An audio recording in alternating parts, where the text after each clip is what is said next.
to Contemplative Talk number 5 by the Silent Mystic.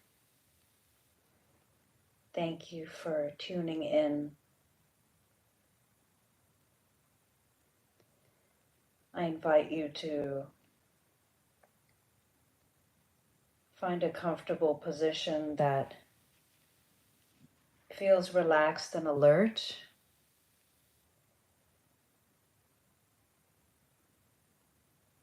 Allowing your eyes to close as you sit in meditation together and listen to this talk.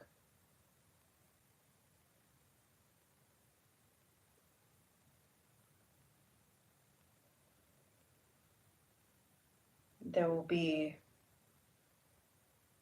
words and silence together. But the words aren't so important compared to the silence that underlies the message itself. All comes from silence. So as you're sitting with eyes closed in meditation, in contemplation, these words are given for reflection and a way to be aligned together as this message comes through.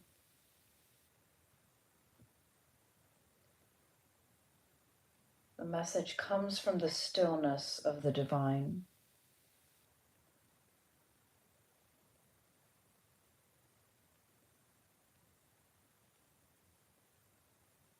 As we connect to that divine within us, we start to receive messages and guidance, which has always been there. The divine is always guiding us. God speaks to us throughout the day. But do we have the ears to listen?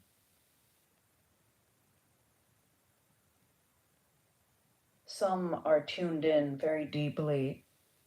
Others are still practicing, still figuring out how to tune in, how to connect. And as you keep practicing, this comes with practice. The connection gets stronger with practice. The relationship with God within you gets stronger with practice. As your relationship with God gets stronger,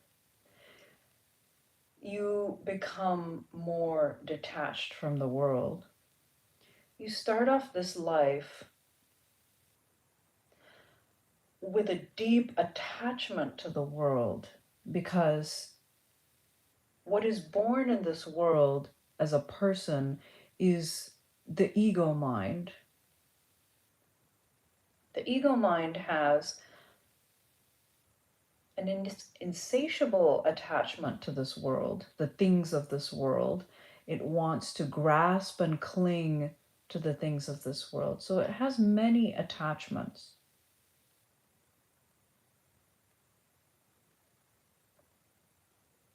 And it seems to be that the early part of life is devoted to building up that ego, self-concept of the person. What do you want to be when you grow up? The person seems to be educated by the systems of this world,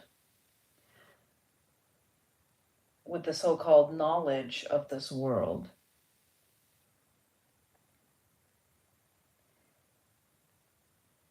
Gets a job, the person finds a job, tries to make a living. The first half of life, the first part of life, is dedicated to building up the ego self. The self-concept gets built up through one's occupation. What they do defines them, becomes their identity. They start to build things, they acquire things, they build a house, they get material possessions, they get a car, they may get a partner and a family, and so on. Things seem to be growing and almost creating a planetary system around this person. All their likes and dislikes and their social network, their identity is building up.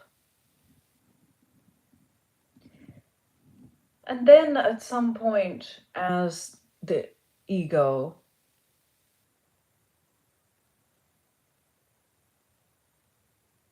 becomes tired of things, it becomes weary of the world, it starts to become disillusioned with certain things of this world. With more acquisitions come more expectations, greater expectations from the world, more desires arise. And the desires of the ego are rather insatiable. So, in this building up phase, it could be that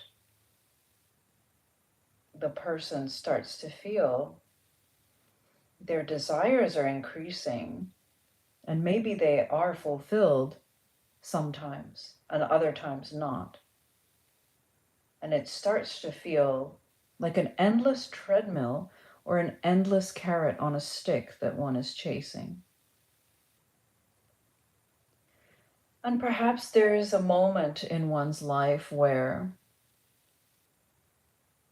things start to fall apart. There may be smaller things that fall apart in a person's life initially, but then bigger things, perhaps something unexpected, a health issue or a relationship issue, something with the family, something with one's children, an issue with the job, money, or even feeling a sense of one's life purpose is not quite fulfilled. Something starts to break apart. If you're lucky, because that is usually the catalyst to finding the spiritual path. In the world, this is seen as a huge disappointment when a relationship falls apart. Perhaps the person gets a divorce from a long standing relationship and marriage, and it's devastating to the person, to the ego, which was attached to this object, this person, this relationship, which was part of the planetary system that they were creating as a part of their ego self-concept. And when that falls apart, the reason why it hurts so much, all pain comes from the ego. The reason why it hurts so much is because one has been seeking themselves, seeking their identity through these things, through these acquisitions in the world, through these relationships, their social network, and so on, their monetary value, their net worth. And when it falls apart, that pain comes from the ego's attachment being broken to something that it thought would give it an identity. It's a false identity, of course. Any identity that has to do with the person is false. And when that breaks apart, it deeply hurts because it has dented one's self-concept. Their sense of self is being threatened.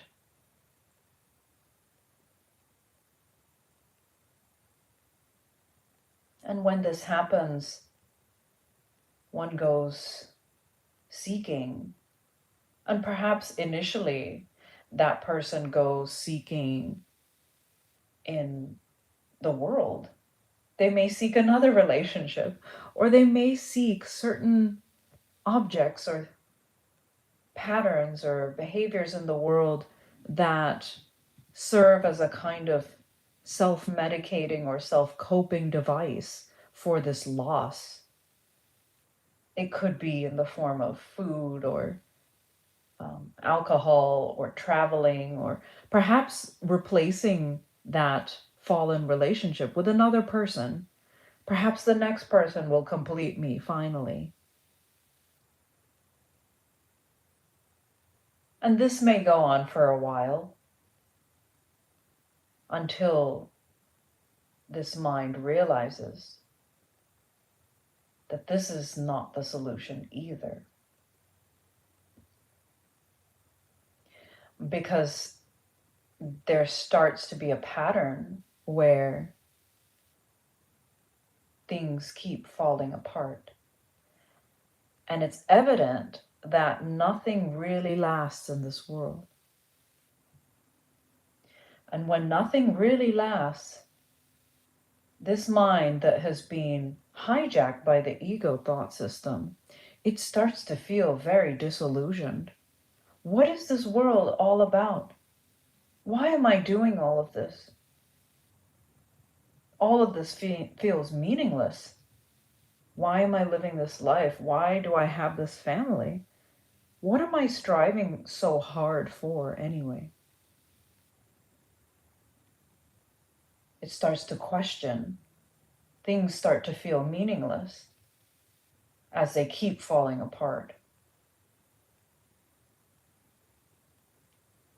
And then one starts seeking, perhaps in a different way. The seeking has started already. The seeking, in fact, starts from the moment this ego self is born. There is no seeking in your true nature. There's nothing to seek.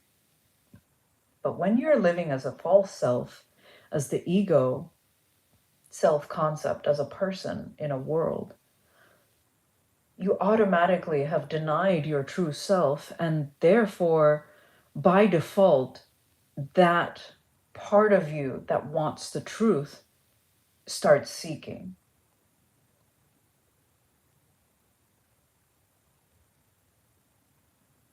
The mind that has been fooled by the ego trick starts seeking.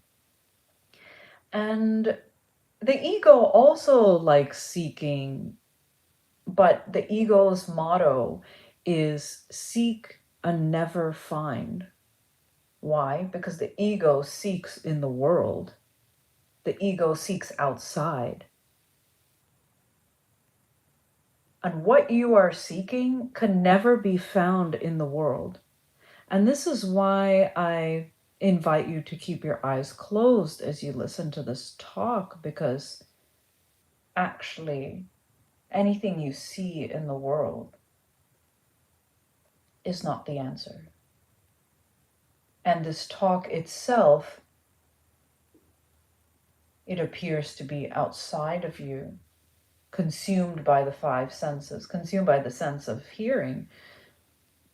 But that is pointing back within you.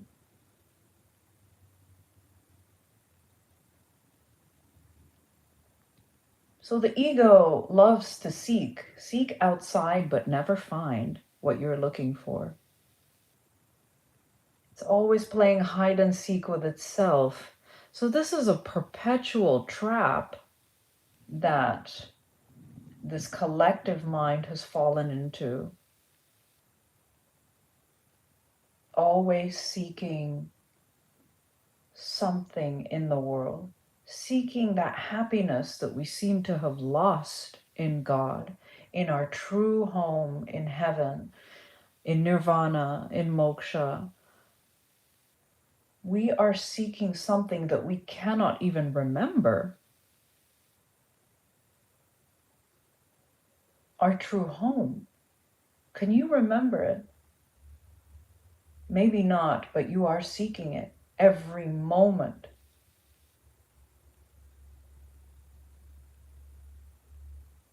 So the first phase of seeking is kind of the ego seeking. And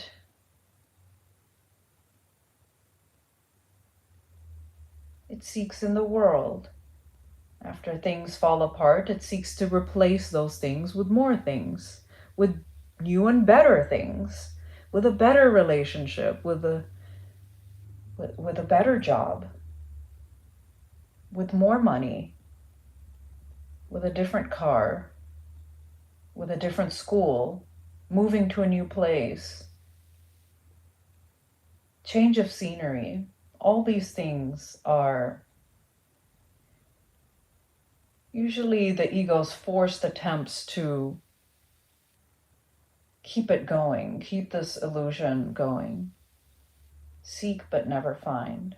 And it may be that the initial stage of replacing one form with another, newer form, might be satisfying for a short time.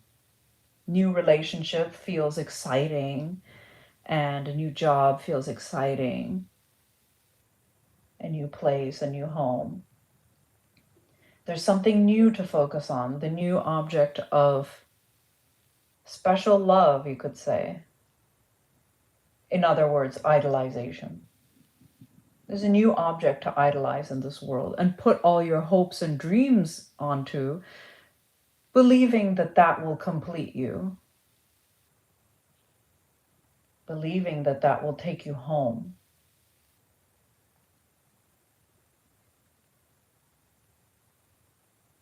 And while this agitation of that desire seems to be satisfied for a short time, there seems to be a relative peace for a short time. The new object, the new relationship is going great.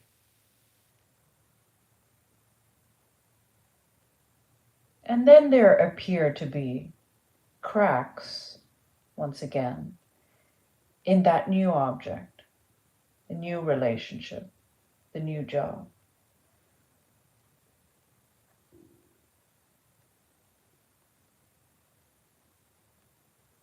And this starts to agitate the mind, the ego hijacked mind, which believed that this new object would be better, different somehow, satisfying, finally.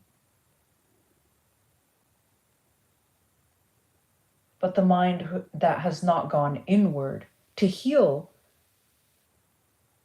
and release those false beliefs that this thing will complete me, that mind that has not gone within continues to project and manifest the same situations over again.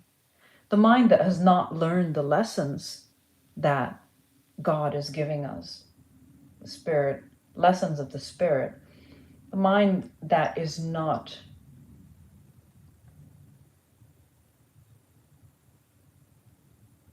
heeding this lesson of the daily lesson of spirit or the daily bread, is constantly needing to repeat those lessons in new forms with new people, seemingly new people, new forms. And perhaps as those cracks are appearing in the new forms, new relationships, it starts to agitate the mind because the mind is recognizing a similar pattern. Perhaps there's a similar pattern that's emerging in this new relationship. And that's deeply disturbing to the mind. Because the initial reaction, which comes from the ego, says this object, this outside object and perception, is no good. It's just like the last one. It's the same thing. All men are the same. All jobs are the same. All women are the same. All relationships are the same. And it starts to come up with certain beliefs to cope with that situation. Why? Because it still keeps looking outside and trying to figure out the world, trying to figure out the truth using outside knowledge, which is not knowledge at all. Outside knowledge is not real wisdom. It's just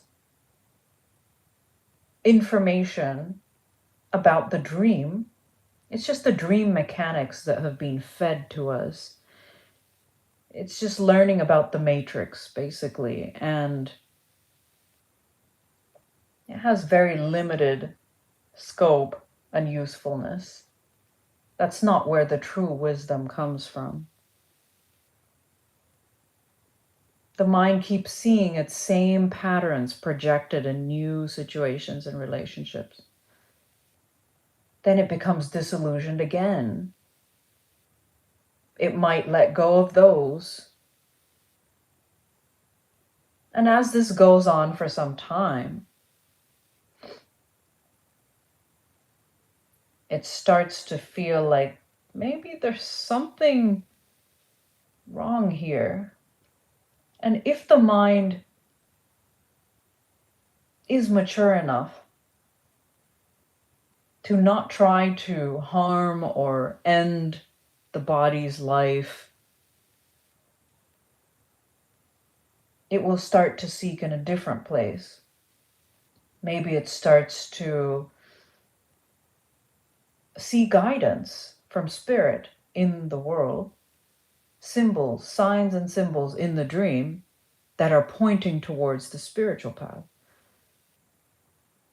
And when it sees these signs and symbols, synchronicities, the wise mind will follow that, follow the signs, follow God's guidance to waking up. It may be a class. You're pointed to a class that you take on the teachings of Buddha or the teachings of Jesus, or you may be pointed to a spiritual retreat or meditation course, perhaps. Something that turns your attention away from the world, because you have tried and tried to make things work in this world, using your own effort, your own energy, spinning your wheels ultimately, and becoming disappointed and disillusioned each time. And when you see this guidance that seems to be a miraculous thing, you realize there's something higher than you, the person, the human mind that you seem to have, the limited intellect of the ego. Your higher mind is projecting. Your higher mind doesn't project, it just mirrors something from within it, and it's calling you back within. So it's not exactly a projection, but for the sake of explaining how you see these signs in the dream, you do see reflections of spirit calling out to you. It may be a plant medicine ceremony, something to break your programming that you have been going through all through your first phase of life, where you have been building up the ego self-concept through education, through being so-called educated that this world is a limited place and you live within these certain physical laws and rules. But you are called to something higher, called into your right mind, not the logical mind, not the intellect, but the right mind, which is the mind of miracles, the divine mind, the higher mind, that is your true mind, the sattvic mind, the mind that is not bound by the world. It starts to grasp your attention. Your mind has till now been enthralled by the world, fixated by the things of the world, thinking that it could make things happen. And yet,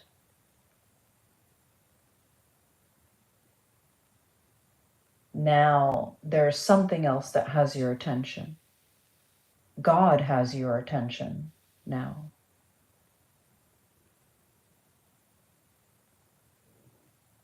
And when you receive these signs and symbols and you start to follow the breadcrumbs, you go to that meditation retreat, you go on the trip that defies all logic. Usually these small guidances, they actually defy logic. They don't make any sense.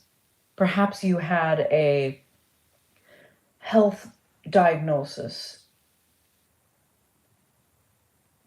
that was disturbing to you, that showed you that your health is in danger.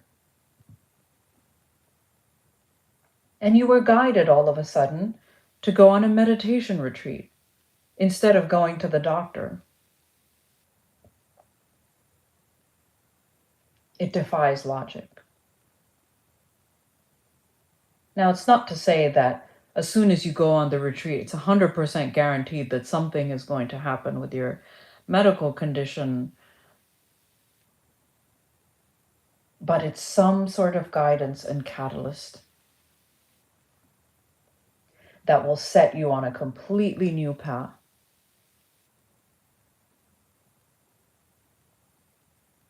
A path that defies all logic. If you're familiar with the Matrix movies, you will remember how the main character, Neo, has been living in a dream world which has very limited laws that one can function in, very limited rules of the corporate world. And they can't go outside that box, and they live in very limited beliefs. But once he joins the real world and takes the red pill, he starts to live a life that defies all logic. And it's the same in this world. When you are called by God into your right mind, into the real world, you are called onto a path that most of the worldly people, and people are really just thoughts in the mind, the collective mind, programmed thoughts by the ego. Most of those thoughts will look at you like you're crazy, that you've lost your mind, because it defies what they know as true. They have been programmed by the ego's education system. And so you will notice that as you go down this path, as you take that red pill into the spiritual path, you become initiated into a kind of new life, a totally new direction, if you choose to take that. Then you start to notice the old people and the way of thinking that you used to subscribe to no longer attract you. It feels very limited.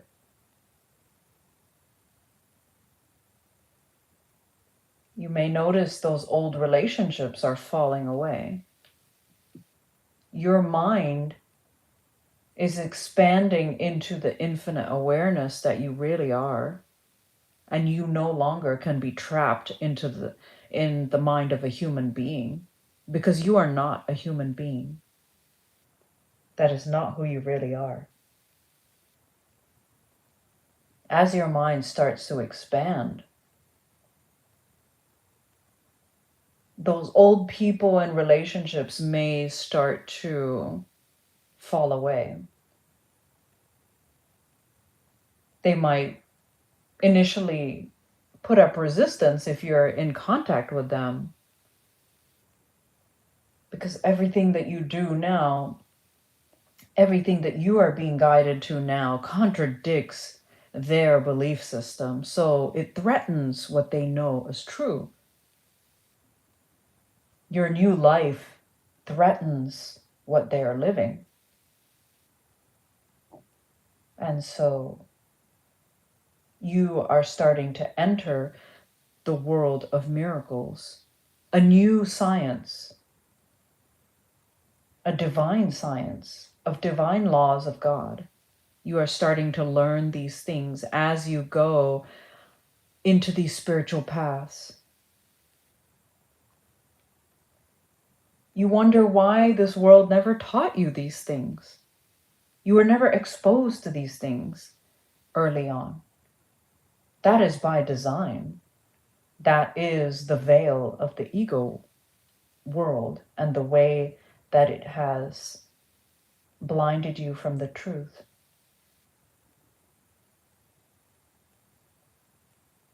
But now the spirit has become more apparent in your awareness.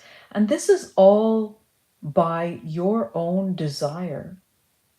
Deep down, it is your desire that is driving this whole awakening. When you become disillusioned by the world, you desire something else.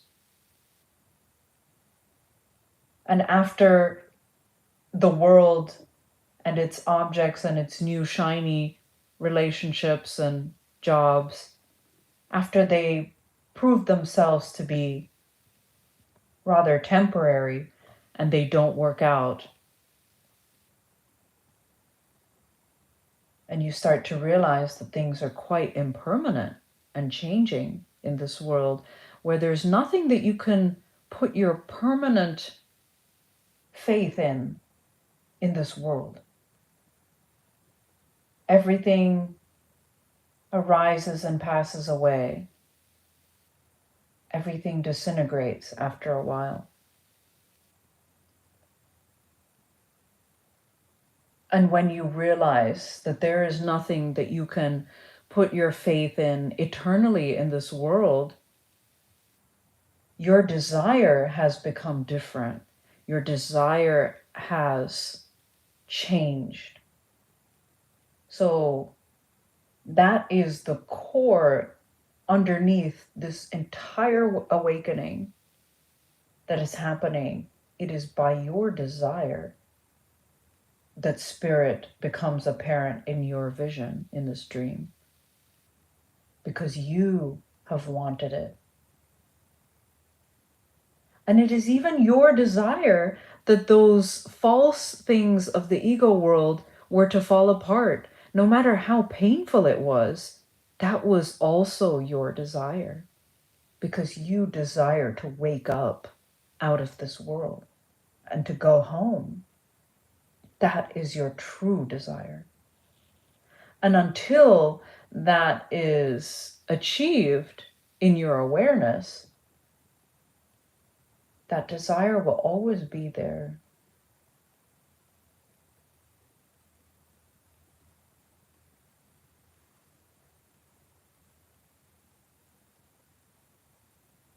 And as you keep following this path of spirit guiding you,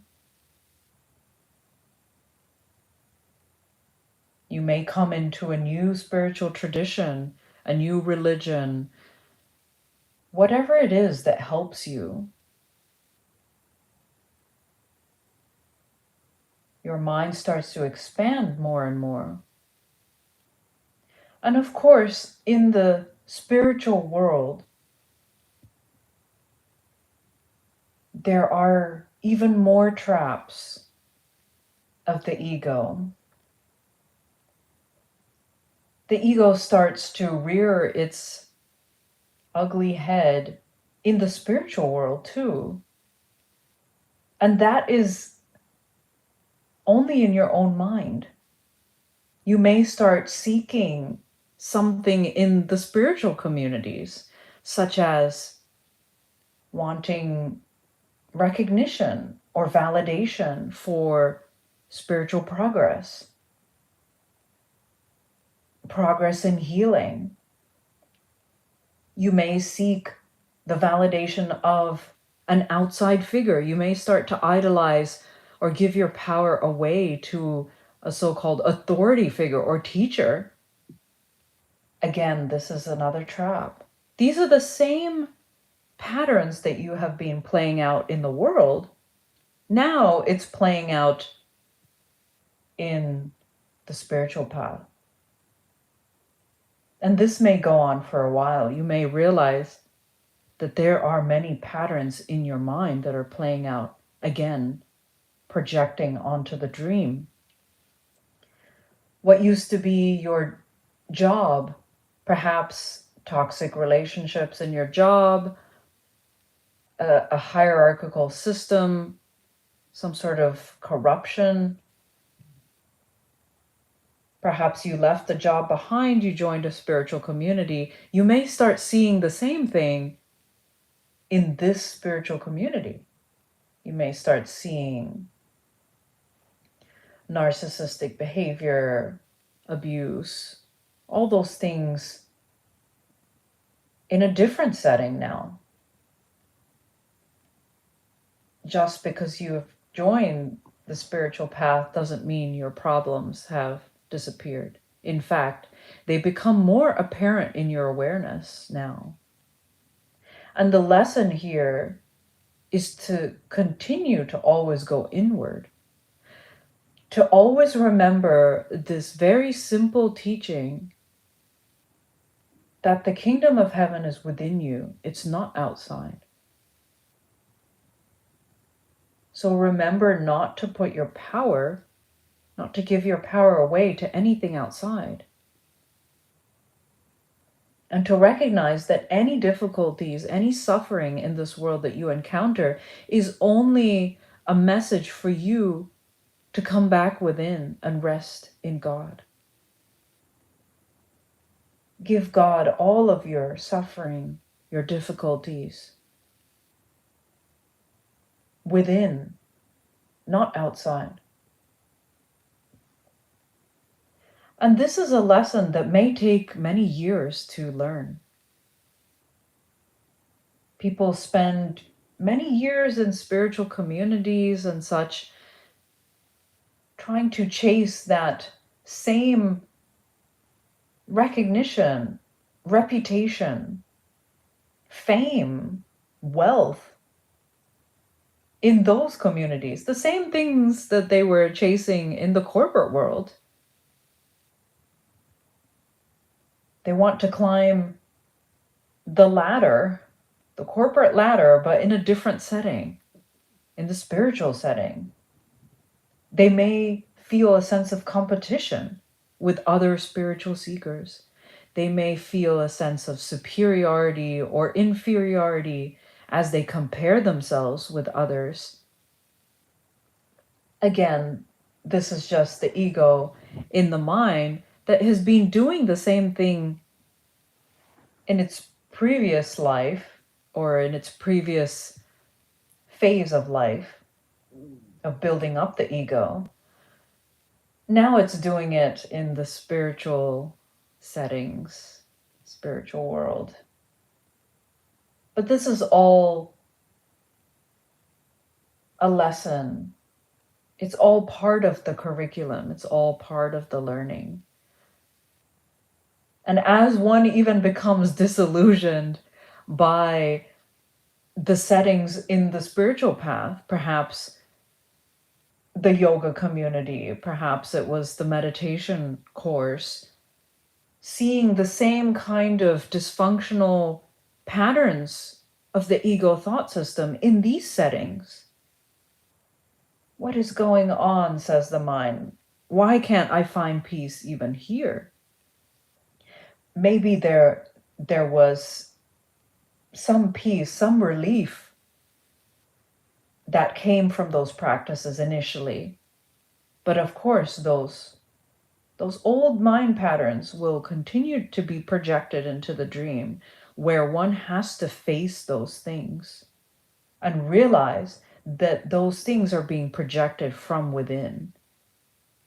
Because there is no outside world. The world that you see is just a dream, just like you dream at night. Your mind is projecting images. And the five senses, which are also projections of the ego, of your mind, seem to be feeding you information about what you're looking at. But it's all an illusion. It's not real. The mind continues to project what's in it. So anything you see seemingly outside in the world, in the dream world, is only in your own mind. If you experience rejection, that belief in rejection is part of the ego thought system.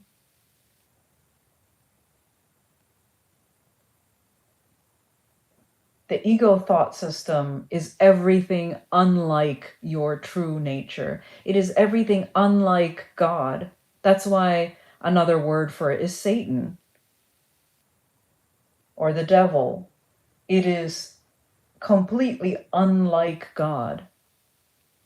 And this is the life that you have been living, in total darkness and ignorance of your true self.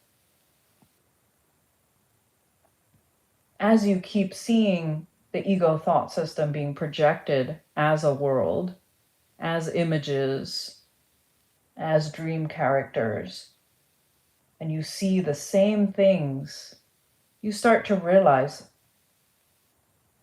oh, I am the common denominator here. I am the common denominator amongst all these experiences.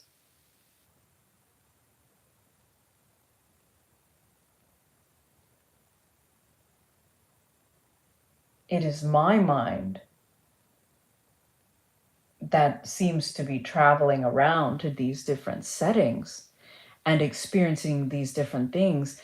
And yet, emotionally, I seem to be encountering very similar situations everywhere I go.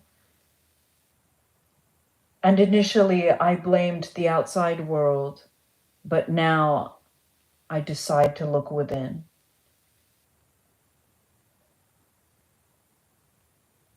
And there comes a point where there is perhaps a breakdown, once again, a crisis, a catastrophe, or many catastrophes, many crises in the spiritual realm,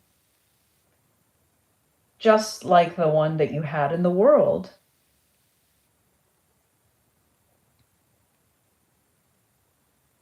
You may have encountered some sort of scandal in the community that you are in, or some sort of dysfunctional behavior pattern, some sort of abuse happening, some sort of behavior that feels out of alignment with divine love, that feels dishonest, some sort of dishonesty. And this makes you feel disillusioned, even on the spiritual path. You thought, I thought I was set in this spiritual community or this practice. And now even this seems to be falling apart. What's happening here? And that is another level of disillusionment. And when you hit rock bottom with that, perhaps once, perhaps repeatedly, the mind again desires something different. It starts to turn in a different direction. And now the mind is more focused within. It realizes that still it had been seeking outside. Even in the spiritual world, it was perhaps doing spiritual practices for validation, for recognition, for fame, for wealth, to manifest something in the world. It wanted to see something in the outside world that it could gain from the spiritual practices. But the true intention for spiritual practice is not to gain anything from the world, but rather to keep your attention within in God.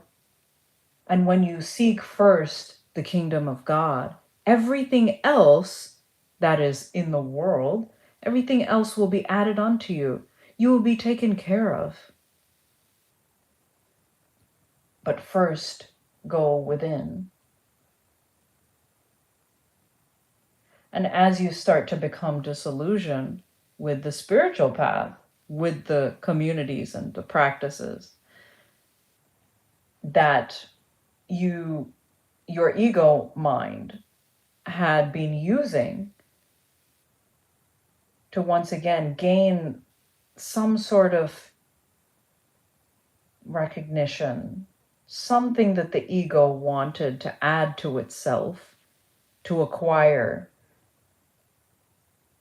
perhaps in a less material sense, but now in a more emotional sense or a psychological sense. It wanted to gain things once again, and it realizes, the mind realizes, this is not the direction that it needs to go in. So perhaps one leaves behind those spiritual communities or the certain techniques and practices that were done in order to gain something in the outside world, to please a teacher, to gain favor, validation, money, fame, status. All those things can be very subtle at first, but they can sneak up on you. And as one becomes disillusioned with all of that, and they leave behind perhaps those things, the mind once again desires to turn inward. Things start to fall away. Those old communities, those people, the so-called spiritual people, perhaps they start to fall away as well.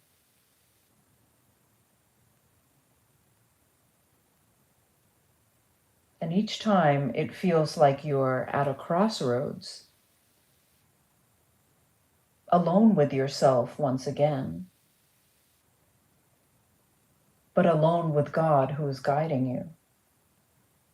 Ultimately, you are being guided to turn back within more and more deeply, to turn 180 degrees back within to yourself.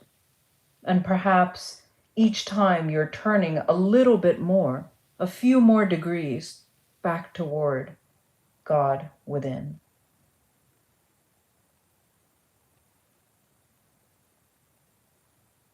As the mind starts to devalue those things like fame and money, realizing that they were elusive, or even if they did achieve those things, it still didn't give the everlasting satisfaction that you were looking for. It seems to slip through your fingers, a fleeting moment of happiness that one cannot hold on to.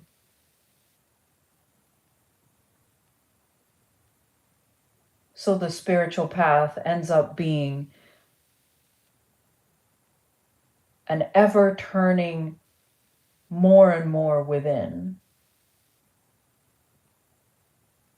and a letting go of the things of the outside world, letting go of idols that one has made in the outside world, a constant letting go of what the ego wants, what the ego has told you to want, what this world has programmed you to want.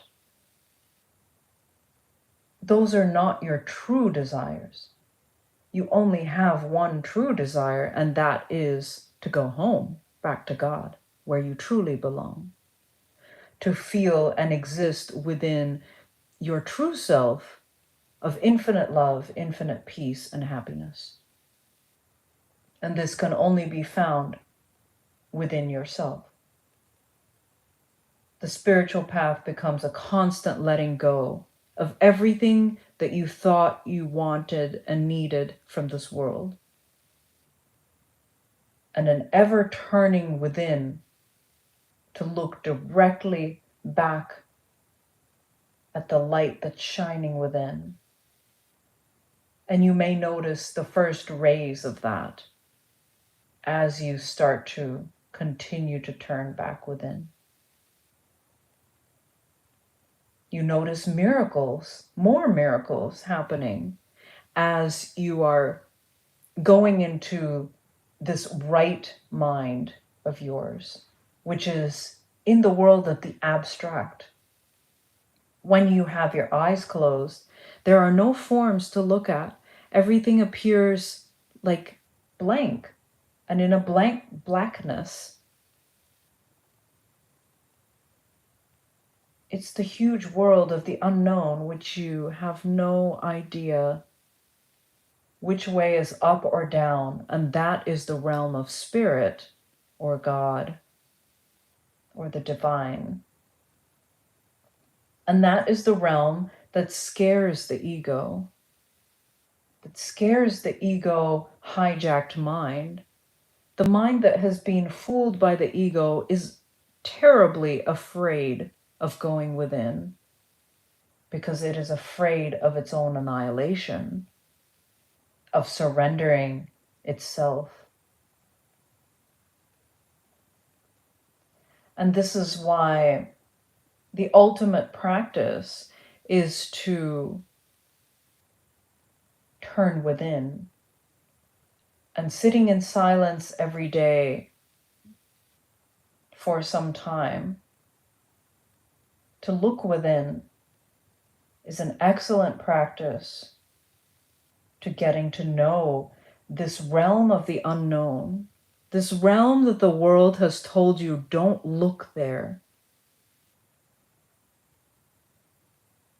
This realm, this mysterious realm of the divine, of Christ, of Buddha, of the awakened mind, of the light within you.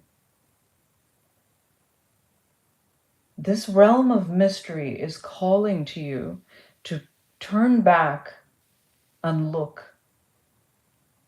Not with your physical eyes. There's nothing to see here with eyes closed. But with your spiritual eye, there's something indeed very profound to see here. And it may be that you are feeling more than seeing anything.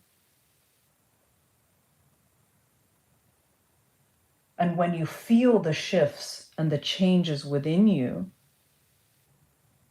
that the divine is orchestrating as you sit in silence, it starts to empty yourself. This process of sitting in silence and the divine is emptying yourself, your ego self, is known as kenosis, self-emptying of Christ, of Buddha, of Krishna, of Shiva, of all the divine ones that are called by different names, but are ultimately one God.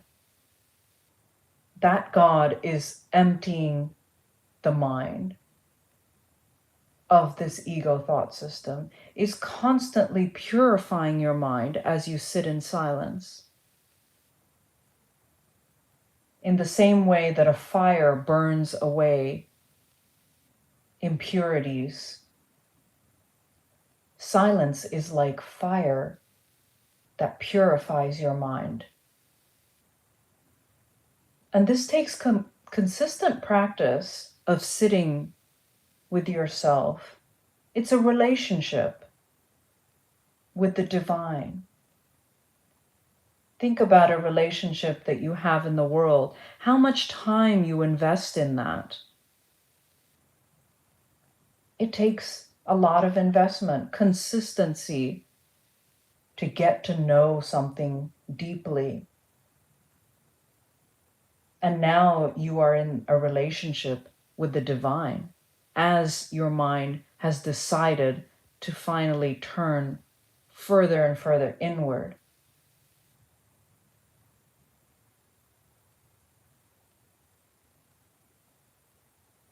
This is the most important relationship you will ever have. It goes beyond this world. It goes beyond time and space. And ultimately, that relationship is with yourself, with your true self, so that you can merge into the one, into the light of being of God, into the ocean of divine love. And as you keep letting go of the ego and it is purged and purified and emptied out of yourself, as you keep sitting in silence, you start to merge with the infinite one that you are. And you notice this change taking place within you. And it may just be a feeling, a knowing, a feeling state, not anything that you can perceive with the five senses. But as you start to witness these changes within you, emotionally, you start to let go of attachments, things that you idolized or clung to in this world. The clinging and the aversion starts to dissolve. And as you start to notice these changes within you, your mind starts to operate in a different way. You are less controlled by your emotions. You become less reactive to the things of this world. And you may even notice that the world that you are looking at, that dream world, looks quite different now. It may look more peaceful.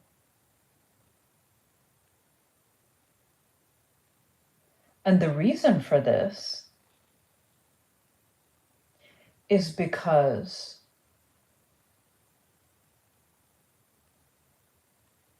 the one who is looking through your eyes is now changing. The one who's looking through your eyes is no longer 100% ego. The divine starts to look through your eyes. You see, beauty is in the eye of the beholder.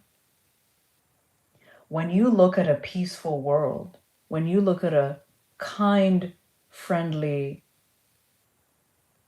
harmonious world, a loving world, that's because the one who is looking is the divine that embodies those qualities. If you see a world that is dysfunctional, abusive, harsh, hostile, violent, it is because the perceiver is the ego. So whoever is looking through your eyes, who is perceiving through your five senses, determines the world that you see.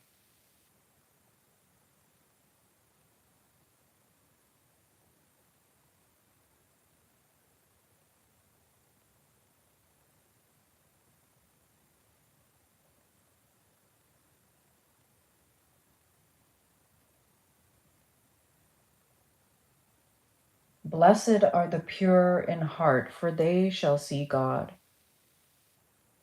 As your mind starts to become more and more purified, you start to see a purer world, a pure land, because the world that you see is nothing but a projection of your own mind. As your mind becomes more purified, pure in heart, you start to see God everywhere.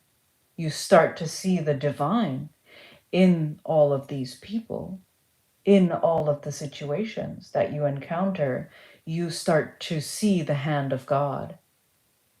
You start to see God's guidance everywhere.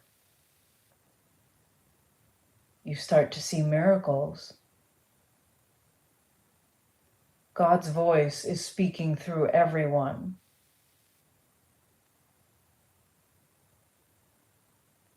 As long as the perceiver of this world is the divine spirit. If you want the world to change, you must change. You must let go of who you think you are. Empty yourself so that the divine, who you really are, will now look through your eyes and see a very different world. It will see a happy dream, a beautiful dream. And while this is still an illusion, any dream is an illusion. Those are the last moments. That is the last phase before one completely dissolves and merges into God, into ultimate communion with God.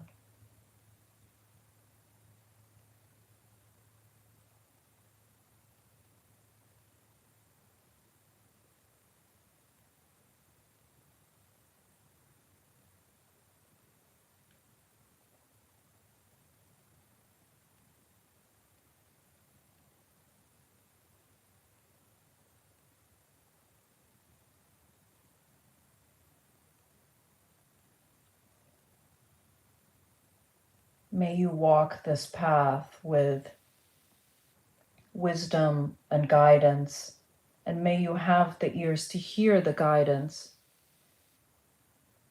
to follow the path that God is calling you into in order to wake up. May your mind be purified so that the divine looks through your eyes to see a beautiful, happy dream before finally merging into the one, the infinite one of love, peace, and happiness. May you be blessed on this journey. I wish you happiness. I wish you peace. May you be liberated. Thank you for listening.